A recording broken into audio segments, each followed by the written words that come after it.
Class 7 मंत्रणा lesson 25 का आप लोगों ने अभी तक 24 अध्याय तक पढ़ा। आज 25वां अध्याय मंत्रणा, जिसकी बुक रीडिंग आप लोगों को मैंने उसमें लाइव क्लास में मैंने कर दिया है। अब मैं उसको रिपीट नहीं करूँगी। जिसको भी देखना है आप लोग लाइव चैट में जा कर के उसको देख सकते हैं।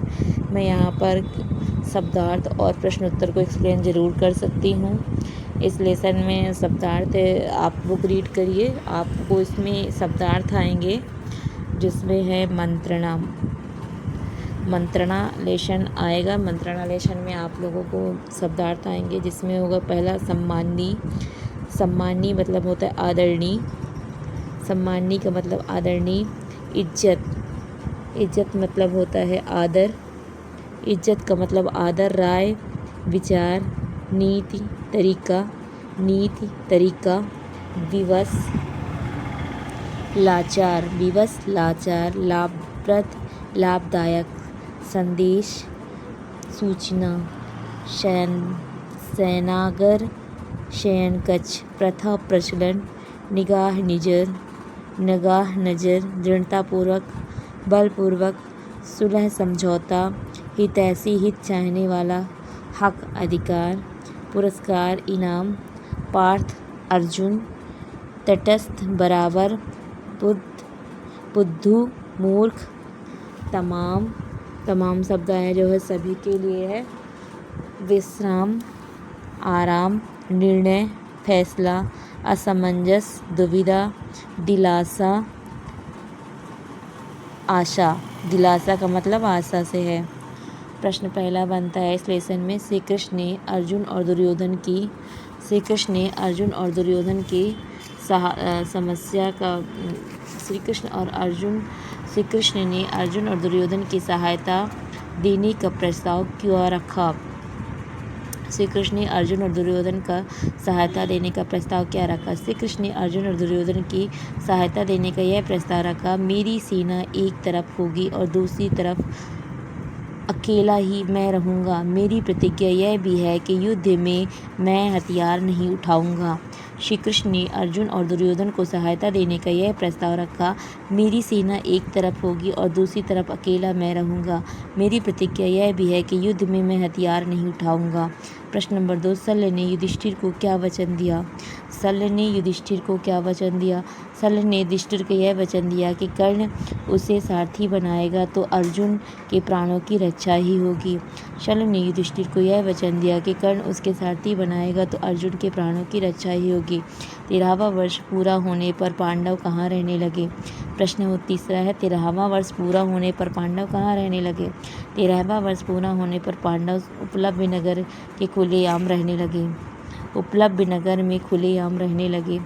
प्रश्न नंबर 4, उपलब्ध नगर में श्री कृष्ण ने किन लोगों के साथ पांडवों से मिलने गए? उपलब्ध नगर में श्री कृष्ण किन लोगों के साथ पांडवों से मिलने गए? उपलब्ध नगर में श्री कृष्ण बलराम, अर्जुन की पत्नी सुभद्रा तथा पुत्र अभिमन्यु और यदुवंश के कई वीरों को लेकर पांडवों से मिलने गए। अभिमन्यु का विवाह किसके साथ हुआ? प्रश्न नंबर 5 बनता है, अभिमन्यु का विवाह किसके साथ हुआ? अभिमन्यु का विवाह राजा विराट की कन्या उत्तरा के साथ हुआ। अभिमन्यु का विवाह राजा विराट की कन्या उत्तरा के साथ हुआ।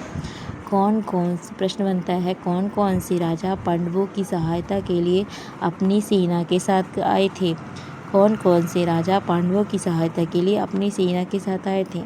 पांडवों की सहायता के लिए राजा इंद्रसेन, काशीराज और वीरशैल्य अपनी 2 अक्षौहिणी सेना के साथ, पांचाल राज द्रुपद अपनी 3 अक्षौहिणी सेना के साथ आए।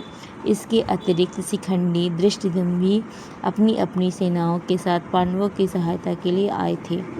पांडवों की सहायता के लिए राजा इंद्रसेन, काशीराज और वीरशैल्य अपनी अक्षौहिणी सेना के साथ पांचाल राज की द्रुपद और 3 अक्षौहिणी सेना के साथ आए थे। इसके अतिरिक्त शिखंडी, धृष्टद्युम्न भी अपनी अपनी सेनाओं के साथ पांडवों की सहायता के लिए आए थे। जब अर्जुन और दुर्योधन द्वारका पहुँचे थे तो श्री कृष्ण ने सबसे पहले किसे देखा? जब अर्जुन और दुर्योधन द्वारका पहुँचे तो श्री कृष्ण ने सबसे पहले किसे देखा और क्यों? जब अर्जुन और दुर्योधन द्वारका पहुँचे तो श्री कृष्ण ने सबसे पहले अर्जुन को देखा, क्योंकि अर्जुन पैताने खड़े थे और दुर्योधन सिरहाने खड़े थे। जब अर्जुन और दुर्योधन द्वारका पहुँचे तो श्री कृष्ण ने सबसे पहले अर्जुन को देखा, क्योंकि अर्जुन पैताने खड़े थे और दुर्योधन सिरहाने खड़े थे। महाराजा शल्य ने युधिष्ठिर और द्रौपदी को क्या सांत्वना दी? महाराजा शल्य ने युधिष्ठिर और द्रौपदी को क्या सांत्वना दी? मद्रराज शल्य ने बताया कि जीत उन्हीं की होती है जो धैर्य से काम लेते हैं। कर्ण अगर मुझे सारथी बनाएगा तो अर्जुन के प्राणों की रक्षा ही होगी।